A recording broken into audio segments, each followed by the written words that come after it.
आता साताऱ्याच्या आणि ब्रह्मपुरीच्या, अंगापूरच्या सर्व सहयोगांना असं सांगायचं आहे की 2 वेळेला असं झालं की आम्ही अंगापूरच्या प्रोग्रामला येऊ शकलो नाही. फार वाईट गोष्ट आहे. मला बरं नाही वाटलं ते. असं कसं झालं एकदम, असं का झालं? असं होत नाही. मागच्या वेळा बँकेने एवढा त्रास दिला, मला पैसे द्यायला तयार नव्हतं, तर पैशाशिवाय हालायचं कसं? मला राहावं लागलं 1 दिवस, त्यामुळे इकडे येऊ शकले नाही. दुसरं, ह्या वेळेला आमच्या ड्रायव्हरमध्येच कोणतं तरी भूत घुसलं होतं मला वाटतं. आणि परत परवा सुद्धा असं स्वयंपाकाचा वगैरे विचार होता, तो इतक्या सगळा उशीर आणि सगळं सामान आलं, म्हणजे कसली तरी निगेटिव्हिटी कार्य करत आहे. तेव्हा सहयोगांना एवढं सांगायचं आहे की आपल्यामध्ये निगेटिव्हिटी नसली पाहिजे. आपल्याला कोणत्या गोष्टीचा राग नाही मानला पाहिजे. इतक्या लांब, इतक्या आतमध्ये येऊन सहयोग आपण वाढवतोय, तेव्हा आपल्यामध्ये एक तऱ्हेचं समाधान असायला पाहिजे आणि एक तऱ्हेचा आशीर्वाद मानला पाहिजे की माताजी अंगापूरलाच काय येतात, आणखी पुष्कळ ठिकाणी जाऊ शकतात, नवीन नवीन ठिकाणी जाऊ शकतात आणि तिथे जास्त कार्य होऊ शकतं. पण तरी सुद्धा अंगापूरला, आणि जसं त्याने काय सांगितलं की वारी सुरू झाली तर हे काय विठ्ठलाचं स्थान नाही, पण तरी सुद्धा येतात. त्याला कारण काय? पण काहीतरी निगेटिव्हिटी आहे असं मला वाटतं. आणि ती निगेटिव्हिटी कदाचित अहंकाराची असू शकते. कदाचित अहंकार माणसाला असेल आणि तो इतरांशी बोलताना किंवा सहयोगाबद्दल कार्य करताना ती सहिष्णुता किंवा ते प्रेम किंवा ती माणुसकी दाखवत असेल.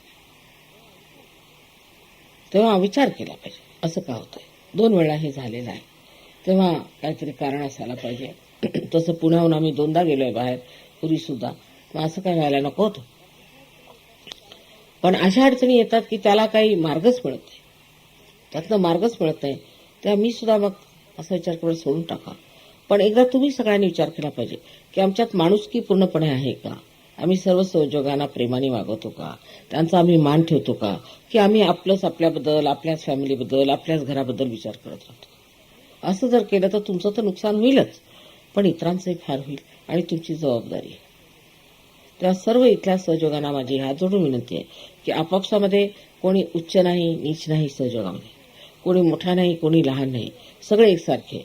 कुठेही आपल्या जंगलात राहतात हे लोक, कुठल्या देशात काही लोक फारच श्रीमंत आहेत, काही इतके श्रीमंत नाहीत, पण सगळे कसे प्रेमाने आपापसात म्हणून मिसळून राहतात. तशी कलेक्टिव्हिटी जर नसली तर मात्र प्रोग्राम होत नाही, मी पाहिलेलं. तेव्हा फक्त असं अंगापूरला किंवा आपले साताऱ्याला असं का होतं? काल मी त्यांना सांगितलं नाही, पण मला तरी असं वाटतं की इथले जे सहयोगी आहेत त्यांनी दान करायला पाहिजे आणि अहंकाराला आतून काढलं पाहिजे. अहंकारामुळे असं अहंकार जिथे झाला की हनुमानच हे कार्य करतो, ते होऊच देत नाही. काही ना काहीतरी घोटाळे करून ठेवेल आणि मला पुढे येऊच देत नाही. तेव्हा कालचा आणि आजचा, परवाचा आणि कालचा प्रोग्राम जो झाला त्यात मला वाईट वाटत होतं म्हणा, पण मी सुद्धा अगदी असमर्थ होते या गोष्टीत. मला समजत नव्हतं की असं कसं झालं. तेव्हा माझी खरोखर आपल्याला विनंती आहे की सामूहिकता वाढवली पाहिजे, आपापसातलं प्रेम वाढलं पाहिजे, सामूहिकता आलं पाहिजे. अधिकतर लोकांचं आपले महाराष्ट्रात असं आहे की ह्याचा गळा काप, त्याचा गळा काप. सहयोगात सुद्धा ते चालू असतं. हा ठीक नाही, तो ठीक नाही, त्याला येऊ नको देऊ, त्याचं काही ठिकाणा नाही. त्या अशा रीतीने वागून ह्या भाऊबंदकीने सहयोग कधी वाढला. तुमच्यावर अनेक आशीर्वाद आहेत परमेश्वराचे आणि अनेक गोष्टी घडल्या आहेत. तेव्हा सारखं परमेश्वराने आम्हाला किती दिलं, किती आम्हाला आनंद दिला, किती आम्हाला सौख्य दिलं, किती आमच्यावरती कृपा केली आहे. ही कृष्णासुद्धा सारखी सकाळपासून देवाचंच गुणगान गाते असं मला दिसलं. मग आपण तरी किती त्याचं म्हटलं पाहिजे. आता ह्या लोकांचे 15 देश नाही, 30 देशातले लोक आहेत तिथे, आणि प्रत्येक देशातल्या लोकांनी आपली गाणी कशी म्हणून घेतली, त्यांच्यात कशी निनादतात, त्यांच्यासाठी सहयोग हाच जीवन. तसं आपल्याकडे नाही. एक गाणं जर कुणी म्हटलं की दुसरा त्याच्यावर वरचढ गाणं म्हणाय, पण असं नाही की सगळ्यांनी मिळून ते गाणं आधी शिकावं मग दुसरं गाणं म्हणा. तर आपल्यामध्ये इतकं कॉम्पिटिशन आपल्यात आता जे चाललेलं आहे ते गेलं का? आपण काय आता सर्वसाधारण लोक नाही, आता आपण योगी जन. योगी जन म्हणजे कसा, अगदी नम्र असायला पाहिजे. परत सहयोगी अत्यंत प्रेमळ असायला पाहिजे. सगळ्यांना या बसा, कुणी श्रीमंत असो गरीब असो तरी त्याला म्हणायचं की तुम्ही येऊन बसा. आणखी त्यांना व्यवस्थित बघायचं, त्यांचं प्रेमाने वागवायचं. माझं घर, माझी फॅमिली असा जो मनुष्य बघतो तो सहयोगात राहणार नाही, टिकणार नाही आणि तो निघून जाणार. म्हणून माझी सगळ्यांना अशी विनंती आहे की असा अप्पलपोट्टेपणा करायचा नाही किंवा अशा सीमित ह्याच्यात राहायचं नाही. आपल्याला विशाल व्हायचंय. मग आपली नावं दिगंताला पोचणार. कोण कोणाला ओळखत होतं बघा. राहुरीचे आमचे धुमाळ आहेत, त्यांना कोण ओळखत होतं. कुलकर्णी आहेत पुण्याला, त्यांना कोण ओळखत होतं. मुंबईला मखदूम साहेब आहेत, त्यांना कोण ओळखत होतं. काही नाही. पण आज सगळ्या जगात त्यांची नाव आहे, त्यांच्या मोठेपणामुळे, त्यांच्या विशालतेमुळे. त्यांचे ह्या लोकांना आल्यावर गळ्यात मिठा घालतात. माझ्यावरच नाही की तुम्हीच या, तुम्हीच करा असं नाही. ह्यांच्याशी ओळख करायची, ह्यांच्याशी बोलायचं. हा कोण, हा कुठून आला, याचं लग्न कोणाशी आहे, असं आहे तसं आहे. स्वतःला वेगळं अलिप्त नाही ठेवलं पाहिजे.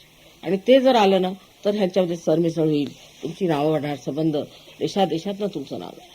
आता जर ह्यांना विचारलं की साताऱ्याचे कोण ऑर्गनायझर आहेत तर कोणाला माहिती. आता तुम्ही करता त्यांचं ऑर्गनायझेशन, एकाचे नाव कोणाला माहिती म्हणजे काय होणार आहे. याला काय कारण आहे. कबूल आहे ना, ही गोष्ट कबूल आहे ना.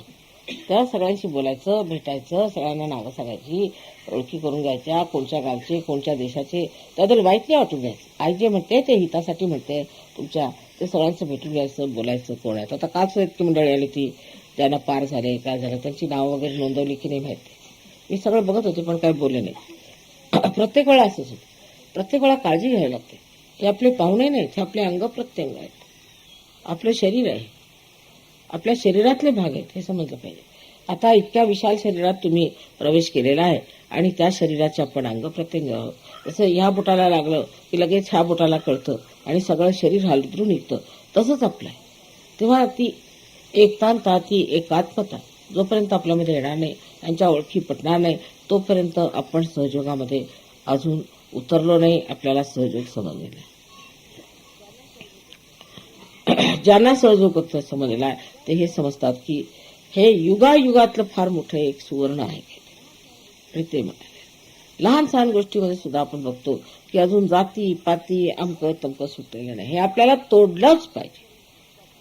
ह्या जातीपाती धरून नुसता बायकांचाच त्रास सोडा. एखादं चांगलं लग्न झालं त्याचा अर्थ असा नाही की सगळी लग्न चांगली होणार. पण ह्याचा अर्थ असा नाही की जातीत करायचंच नाही, पण सहयोगी असल्याशिवाय लग्न करायचं.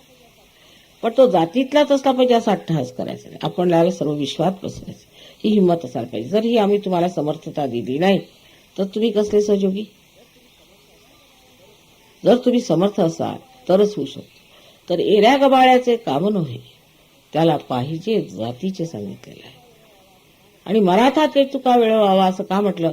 रामदास स्वामी ब्राह्मण असताना त्यांना माहिती होतं की मराठा म्हणजे काहीतरी विशेष वीरश्रीपूर्ण. पण तसं काय आजकाल दिसत नाही. मराठ्यांचा मला भयंकर अनुभव आलेला. आता कालच परवा पुण्याला भाषण झालं असतं, सांगितलं होतं की मी 4:30 एका दुकानात गेले आणि प्रत्येक मजल्यावरती बघते 25-30 माणसं फेटे घालून बसलेले. म्हटलं बा हे करतायत काय इथं. आणि हे बस्त्याला बसले. असं बसत होते का शिवाजी महाराजांच्या वेळेला वेळ तरी होते का बस्त्याला बसायला. आणि तिथे बसून मुलींच्या साड्या घ्यायच्या ना गप्पाष्टक करायच्या. किती खालच्या दर्जाचे झाले ते मराठी असं मला वाटलं. बसून साड्या निवडायच्या. आणखीन आता उद्या बांगड्या भरायला येतील. दुसरं काय मला समजत नाही. पुरुषांनी अशा गोष्टी ढवळाढवळ करायची आणि अशा गोष्टी बघायच्या म्हणजे अगदी लाजीरवाणी स्थिती. आज जर शिवाजी महाराज असते तर ते काय म्हणाले असते असा विचार. अहो हातामध्ये तलवारी घेऊन फिरणार लोक आज बस्त्याला बसून साड्या बघतात, तर काय म्हणावे लोकांना. म्हणजे कोणत्या मराठी त्यांनी सांगितलं ते मला समजत. परत पुष्कळशे लोक शिवाजी महाराजांचं नाव घेऊन धंदेच करतात, दारू प्यायची. त्या शिवाजी महाराजांनी आपल्या मुलाला इथेच तुमच्या समोरच अटकेत ठेवलं होतं, कारण तो दारू प्यायचा. ऐकी नाही गोष्ट कधी अटकेत ठेवलं होतं की नाही. मग जे लोक दारू पितात ते शिवाजी महाराजांचं नाव कसं घेऊ शकतात. सरळ गोष्ट त्यांना अटकेत ठेवायला पाहिजे शिवाजी महाराजांच्या हिशोबाने. कळलं की नाही. आणि जर तुम्ही त्यांना अटकेत ठेवू शकत नाही तर निदान त्यांच्या जवळ तरी जाऊ नये, त्यांच्याशी संबंध ठेवू नये. कारण त्यांचा जो घाणेरडेपणा आहे त्याचा परिणाम तुमच्यावर. ह्या अशा समाजाला काय म्हणायचं, अशा मराठा समाजाला. आम्ही सुद्धा त्याच समाजातले आहोत असं म्हणतात लोक. आणखी ते काय तुमचं 96 कुळी वगैरे आहे ते सुद्धा आहे म्हणतात.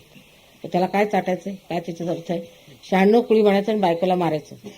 अहो तसे धोबिणी सुद्धा इतक्या मारल्या जाते, तितक्या मराठीच्या बायकांना लोक मारतात, ते त्रास देते. हे काय मोठे 96 कुळी झाले. ह्या सर्व गोष्टींकडे आपण लक्ष द्यायला पाहिजे. आपण सहयोग आहे, ही एक क्रांती आहे फार मोठी. जे कोणी क्रांतिकारी असतील त्यांनी सहयोगात यावं, नाही तर येऊ नये. आणि ही क्रांती फार मोठी. या क्रांतीमध्ये आपण सगळं बदलून टाकणार आहोत. आयुष्यामध्ये एक तऱ्हेचं आनंदमय जीवन आतमध्ये आणि बाहेर सबंध व्यवस्थित अगदी असं बसलेलं रामराज्य पाहिजे.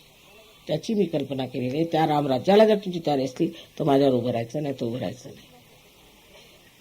उपटशुभांचं इथं काम नाही. सहयोगामध्ये काम त्या लोकांचं आहे जे लोक ह्याच्यासाठी समर्पण करतील, मेहनत करतील आणि वेळ घालतील. पंढरीच्या वाऱ्या करायला लोक तयार आहेत. पंढरीच्या वाऱ्या करायला पोचले. पंढरीच्या वाऱ्या करायला लोक पोचतील. तिथे जाऊन एक एक महिना घालवतील, डोकी फोडून घेतील. पण जे सहज सरळ आहे ते मिळत नाही. की ह्या सगळ्या गोष्टींमध्ये आपण किती वेळ घालवला, आपल्या बापदाद्यांनी वेळ घालवला, त्यांच्या बापदाद्यांनी घालवला आणि आज आपण कुठे आलो. पूर्वी होतं बरोबर शिवाजींच्या वेळेला की मुसलमानांना पळवायचं, पण आता ते सगळं आपल्या आतमध्ये आलेले, सगळे आपले षड्रिप आपल्या आतमध्ये आले, ते आपण काढून टाकू.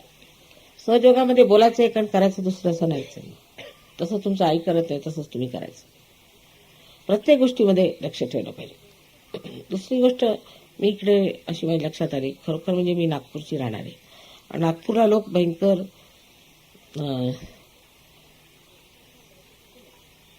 म्हणजे असं म्हटलं पाहिजे श्रीमंत आहेत लोक, कारण तिथली जमीन चांगली आहे, श्रीमंत लोक आहेत आणि दिलदार लोक आहेत, भयंकर दिलदार. तुम्ही जर नागपूरचे तिकडे संबंध करायला तुम्हाला आश्चर्य वाटेल. सकाळपासून तुमची कशी सेवा करायची, सकाळपासून तुम्हाला काय द्यायचं, तुम्ही म्हणजे म्हणा की कमालच अशी सरबराई आम्ही कुठे पाहिली नाही. त्याला कारण असं की एक श्रीमंत लोक आहेत, ते शेतीवाडी चांगली आहे, हवा वगैरे चांगली, सगळं जरी म्हटलं तरी सुद्धा त्यांच्यामध्ये अप्पलपोटेपणा नाही. ऐकवळा स्वतः उपाशी राहतील पण पाहुण्यांचं फार करणार, ठीक करणार. पण इकडच्या बाजूला मी बघते आहे की भयंकर लोक कंजूस आहेत, भयंकरच. अगदी सहयोगात सुद्धा पैसे तर देतच नाहीत काही. आता सगळे पैसे फक्त ह्या लोकांनी दिलेले ते तर सोडा. पण आता जर तुम्हाला गणपतीपुळ्याला जायचं असलं तरी त्यांना असं वाटतं माताजीने आमच्या खाण्यापिण्याचे राहण्याचे सर्व पैसे द्यायचे. म्हणजे हे काय भिकारीपणा. तेच आमच्या नागपूरच्या कोणाला जर म्हटलं ना की तुमचे आम्ही खाण्यापिण्याचं नाही, मग वा कशाला, आम्ही आमचे देणार, तुम्ही जायचे नाही, आमच्याकडनं जास्तीचे घ्या म्हणते. आता हे सगळे गाणे म्हणणारे आणि गाणे करणारे आणि ते म्हणा माताजी बघा आम्ही फुकटात येणार नाही, आम्हाला इथून आमचे पैसे देणार. तर अशी काही आपली परिस्थिती करून घ्यायची नाही जिथे मनुष्य इतका शूद्र होईल. विशाल हृदय झालं पाहिजे आणि त्या विशाल हृदयाला आपण घेतलं पाहिजे. आईने सांगितलं त्याचं वाईट नाही वाटून घ्यायचं, आई आपल्या हितासाठी सांगते, ती विशालता असायला पाहिजे. तेव्हा सहयोगाचा कोणी ठेका घेतलेला नाहीये. सहयोग कोणा एका माणसाचा नाहीये, सर्वांचा आहे. सर्वांशी माणुसकीने प्रेमाने वागायला पाहिजे. सगळे आपले अंग प्रत्यंग आहेत असा विचार केला पाहिजे आणि तसं प्रेम केलं पाहिजे. या सातारा जिल्ह्याचं फार महात्म्य आहे.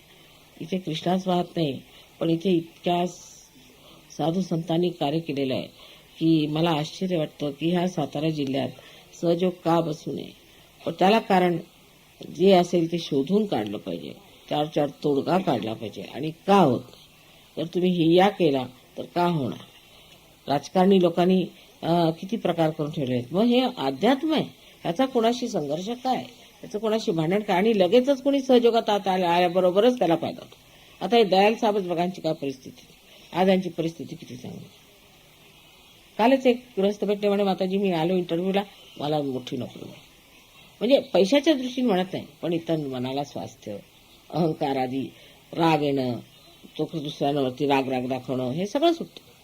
मनुष्य शांत चित्त, त्याच्या चेहऱ्यावरच इतकी शांती येते की वाटतच नाही की हा मनुष्य तोच आहे. स्वतः कोण देवता पुरुषाला अहो मी तो असं का, पण तुमचे ते चढले डोळे बिळे काही दिसत नाहीत, नाही तर उतरलं सगळं. तसं व्हायला पाहिजे. तसंच बायकांचं सुद्धा, बायकांनी सुद्धा अत्यंत प्रेमाने आईसारखं वागलं पाहिजे. प्रत्येक गोष्टीमध्ये आपल्यामध्ये एक गुण फार चांगला आहे की पावित्र्याची आपल्याला कल्पना आहे, पण इतर गुण फार कमी. एकतर तसंच बोलताना फार आपण उद्धटपणाने मुलांना सुद्धा चल उठ निघ असं बोलायचं, सरळ म्हणायचं चला उठा.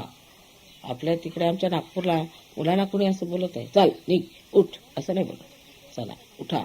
मानाने त्यांना वागवलं म्हणजे ते पुढचा मान करायला शिकते. पण सुरुवातीपासूनच अगदी पटकन हातात काहीतरी वस्तू उचलून घ्यायची, तर त्याला ढकलून टाकायचं, त्याला तिकडे बसवायचं. मुलांचा जर मान नाही केला तर ते मुलं तसेच होणार, पुढे जाऊन मान नाही करणार. तर ही फार मोठी तफावत मी पाहिली दोन ह्याच्यामध्ये. कारण आमच्या तिकडे खानदेशाला नागपूरला लोक आहेत, खानदेश मला इतकं नाही पण नागपूरच्याकडचे वडाडचे लोक आहेत, त्यांचं वागणं त्यांचं बोलणं मुलांच्या बरोबर एक तऱ्हेची पद्धत. आणि शिवाजी महाराज झाले ते इकडे, तिकडे कोणते महाराज झाले, ते भोसले झाले ते बस. पण तिथे एवढं राजेशाहीपणा कसा आला आणि इथे इतका शूद्रपणा कसा?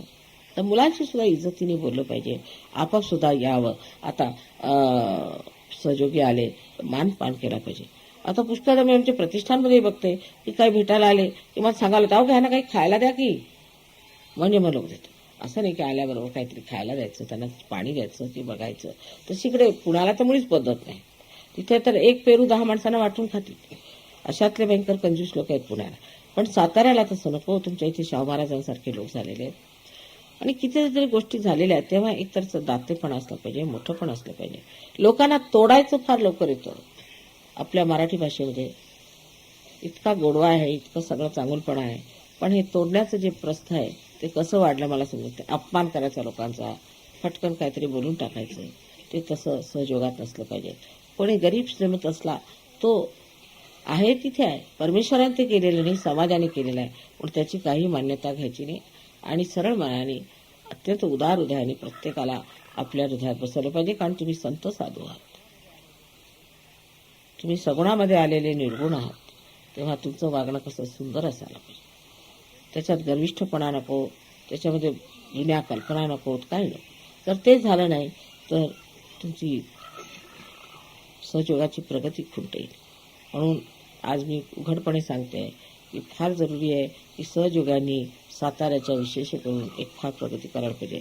आपापसात मैत्री पाहिजे, ग्रुपबाजी नको, गटबाजी नको आणि आपापसात बोलणं फार नम्रतेचं असतं, फारच नम्रतेचं. प्रत्येकाचा मान केला पाहिजे, प्रत्येकाशी प्रेमाने वागलं पाहिजे.